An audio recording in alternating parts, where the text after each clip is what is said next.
Les mouvements effectués de façon volontaire mettent en jeu plusieurs organes. Tout commence dans le cerveau. L'imagerie médicale permet de visualiser les zones impliquées lorsqu'on effectue un mouvement volontaire. Le cortex moteur joue un rôle essentiel. À tout instant, il reçoit des messages nerveux provenant de différentes zones cérébrales. Le lobe frontal lui donne des objectifs à réaliser. Le lobe temporal lui rappelle quelle stratégie il a déjà adoptée pour planifier un mouvement. Et le lobe pariétal lui indique la situation du corps dans l'espace. L'intention d'effectuer un mouvement est donc déclenchée dans le cortex moteur. Des interactions très complexes avec d'autres zones du cerveau sont mises en œuvre.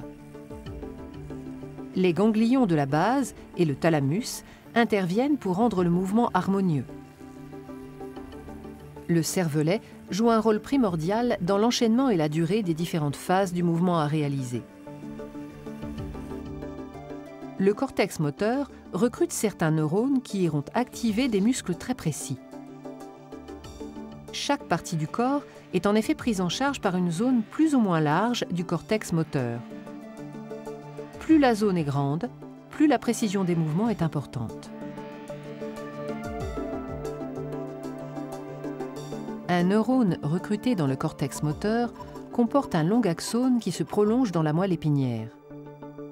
Il constitue une voie descendante pour les messages nerveux en empruntant la substance blanche. Pour transmettre l'information nerveuse qu'il véhicule, cet axone entre en jonction avec un neurone moteur dans la substance grise de la moelle épinière. Le neurone moteur peut recevoir d'autres informations nerveuses en même temps, provenant d'autres neurones. Il intègre toutes les informations nerveuses dans son corps cellulaire et engendre lui-même un nouveau message qui est alors acheminé jusqu'aux muscles. L'axone du neurone moteur se prolonge dans un nerf rachidien, en empruntant la racine ventrale. Le message nerveux parvient alors à l'extrémité de l'axone, c'est-à-dire à la jonction neuromusculaire, encore appelée synapse neuromusculaire. Il déclenche la libération d'un neurotransmetteur, l'acétylcholine.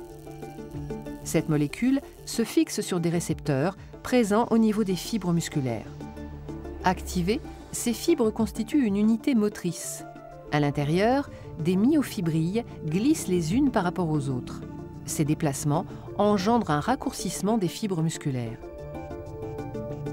Ce phénomène, répété dans de très nombreuses fibres, est à l'origine de la contraction du muscle. Sa longueur totale diminue, ce qui tire sur les tendons qui le raccordent aux os. Une articulation est mise en jeu et le mouvement est réalisé.